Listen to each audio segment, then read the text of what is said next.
ہم کہاں کے سچے تھے قسط نمبر 11۔ ڈائری کا آخری صفحہ خالی تھا۔ میں نے اسے بند کر دیا۔ میری آنکھوں میں چبھن ہو رہی تھی، اور میں تھا 20ویں صدی کا سچا، جسے گمان تھا کہ اس سے زیادہ سچ کوئی کیا بولتا ہوگا، اور جسے یقین تھا کہ اس سے بڑھ کر چہرہ شناس کوئی ہو ہی نہیں سکتا۔ اور آج میں منہ کے بل گرا تھا، اپنے سارے دعووں اور اندازوں کے ساتھ۔ سو سچا کون تھا؟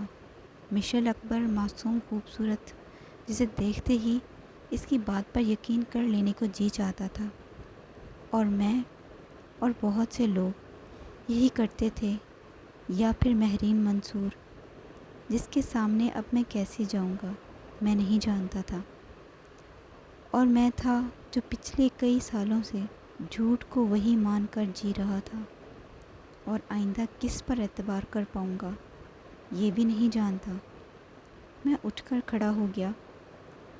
بیگ میں ویڈیو کیسٹس نکال کر میں باری باری VCP میں لگانے لگا۔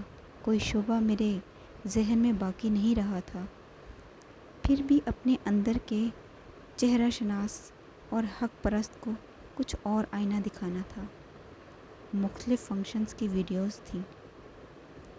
کسی میں وہ کمپیئرنگ کر رہی تھی، کسی میں کوئی مذاکرہ کنڈکٹ کروا رہی تھی، کہیں کوئی تقریری مقابلہ تھا اور کہیں کوئی مشاعرہ، کہیں وہ بہت سنجیدگی سے ایشو ڈسکس کرتے ہوئے اپنے اوپینین دے رہی تھی، اور کہیں وہ پورے حال کو اپنی باتوں سے گشت زعفران بنائے ہوئے تھی۔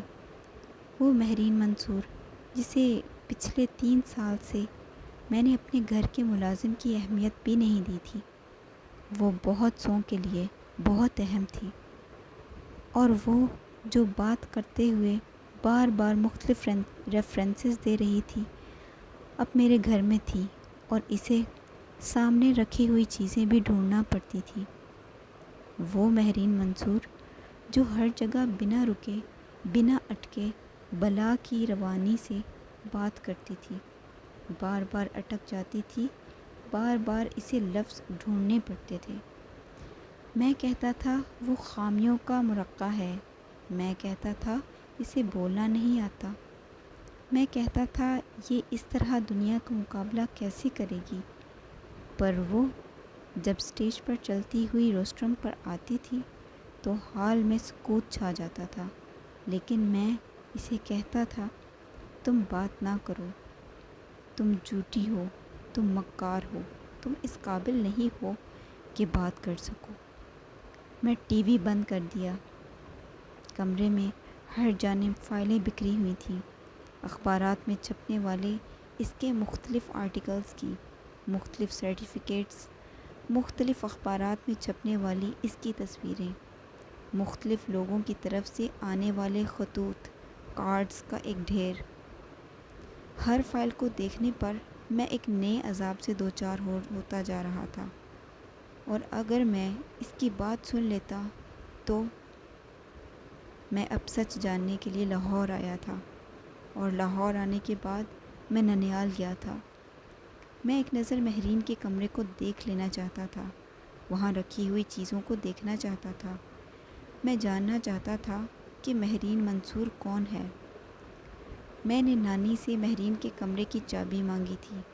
اس کے کمرے کی چابی تو اس کے پاس ہے، وہ یہاں سے جانے سے پہلے کمرہ لاک کر کے چابی اپنے ساتھ لے کر گئی تھی۔ نانی امی نے مجھے بتایا تھا۔ میں کچھ مایوس ہوا تھا، پھر میں نے سوچا کسی لاک میکر کو لے کر آتا ہوں۔ میں انہیں بتا کر کمرے سے باہر آ گیا تھا، اور آدھے گھنٹے بعد جب میں لاک میکر کو لے کر گھر میں داخل ہوا تو میرا سامنا اشر کی بیوی سنبل سے ہوا تھا۔ اشر کی شادی مشیل کی موت کے 1.5 سال بعد ہوئی تھی، اور اس شادی پر مجھے اور امی کو نہیں بلایا گیا تھا۔ سو سنبل سے میری پہلی ملاقات تھی۔ میں لاک میکر کو لایا ہوں دروازہ کھلوانے کے لیے، میں نے رسمی گفتگو کے بعد اسے بتایا تھا۔ مہرین کے کمرے کا دروازہ کھلوانے کے لیے اس نے مجھ سے پوچھا تھا۔ ہاں، آپ کو اس کی ضرورت نہیں پڑے گی۔ میں ایک بار مشل کا کمرہ صاف کر رہی تھی تو اس کی دراز میں سے کچھ چابیاں نکلی تھیں۔ میں نے یہ جاننے کی کوشش کی کہ وہ کس چیز کی چابیاں ہیں، کیونکہ وہ مشل کی کسی دراز میں وغیرہ کی چابیاں نہیں تھیں۔ وہ چابیاں پھر گھر کے کسی اور دروازے یا الماری میں بھی نہیں لگیں۔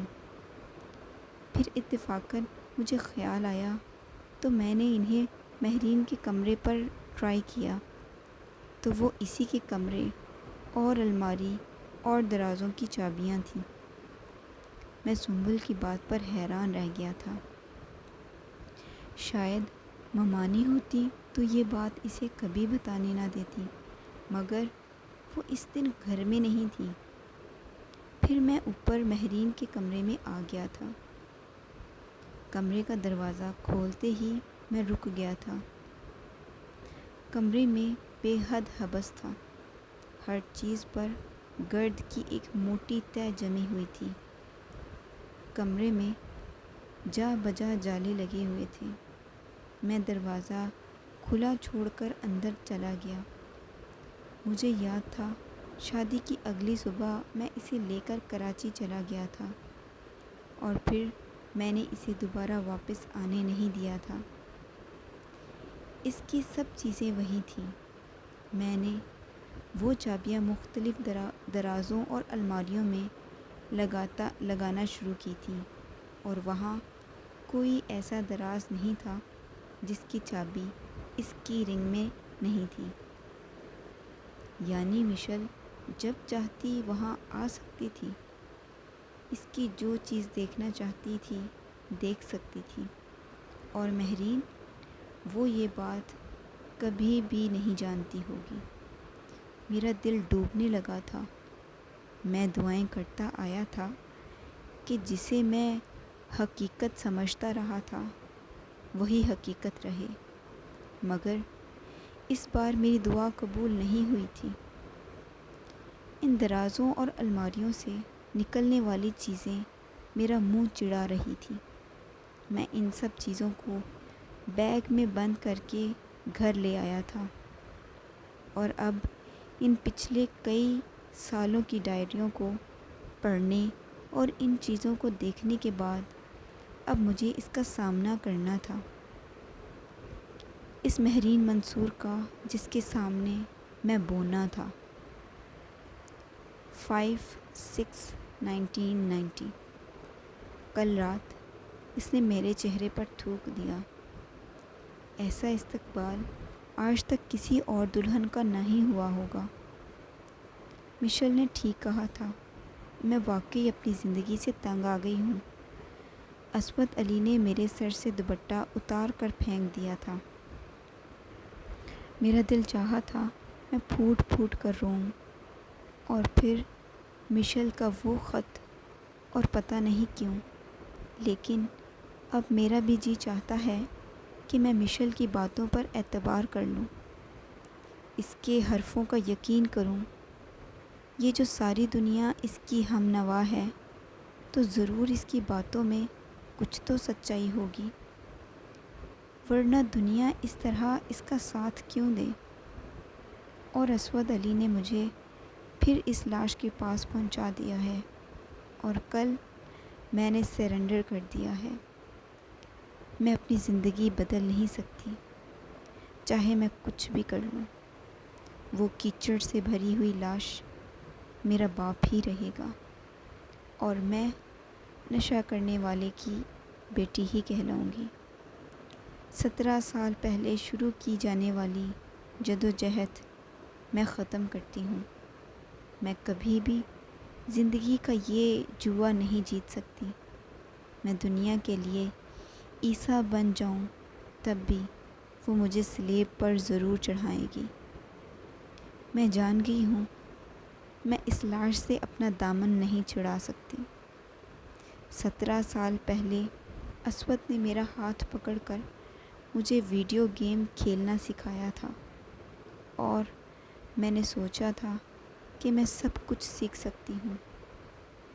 وہ تب ہاتھ نہ پکڑتا تو آج میں بہت خوش ہوتی، اور اب 17 سال بعد اس نے مجھے دھکا دے کر اسی کنویں میں پھینک دیا ہے۔ بہت غلط کیا تھا میں نے یہ شناخت کی لڑائی شروع کر کے۔ بے نشان رہنا ہی زیادہ اچھا ہوتا ہے، اور اگر میں ویسی ہی رہتی جیسی میں 17 سال پہلے تھی، خوفزدہ، سہمی، احساس کمتری کا شکار، دوسروں سے مرعوب، تو بہت اچھا ہوتا۔ میں سب کی خدمتیں کرتی زندگی گزارتی، کبھی کسی جگہ مقابلے کا خیال میرے دل میں نہ آتا۔ جب بڑی ہوتی تو کسی مڈل کلاس فیملی میں مجھے بیاہ دیا جاتا، اور اس وقت میں 2-3 بچوں کے ساتھ شعور کے عذاب کے بغیر بہت پرمسرت زندگی گزارتی۔ اس زندگی میں کوئی اسفند ہوتا، نہ اسود، نہ کوئی مشل، مگر میں نے تو برابری کی ٹھان لی تھی، اور اب منہ کے بل گرنے کے بعد مجھے پتہ چلا تھا کہ میرے پاس تو اڑنے کے لیے پر بھی نہیں تھے، مجھے اڑنا کیسے آتا؟ میں سوچتی تھی میرے پاس خوبصورتی نہیں، دولت نہیں، اچھا خاندان نہیں، تو پھر مشل جیسے لوگوں کو ہرانے کے لیے میرے پاس کیا ہے؟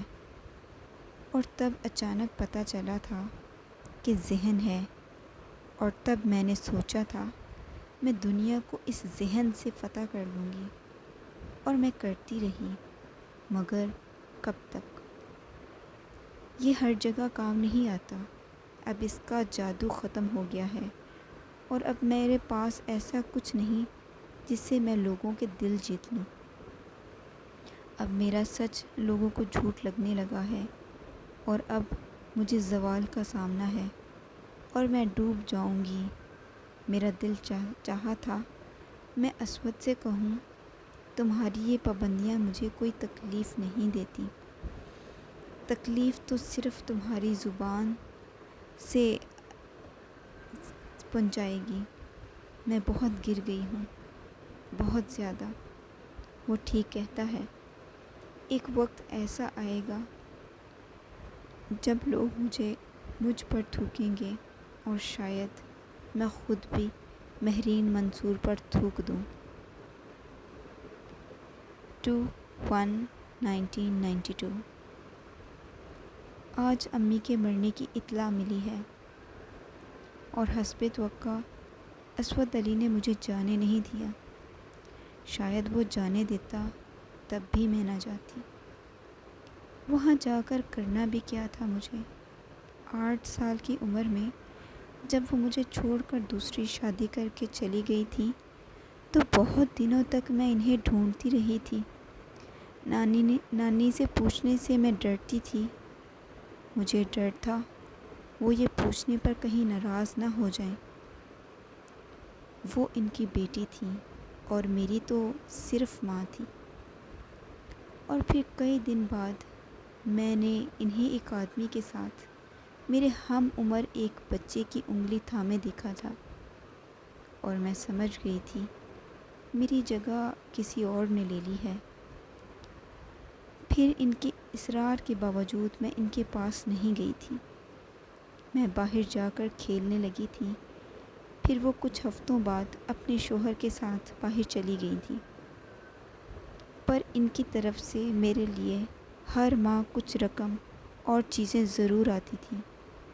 پھر چیزیں آنا بند ہو گئیں، اور صرف چیک آتا رہا، اور میرے کندھوں پر ہر ماہ آنے والی اس رقم کا بہت قرض تھا۔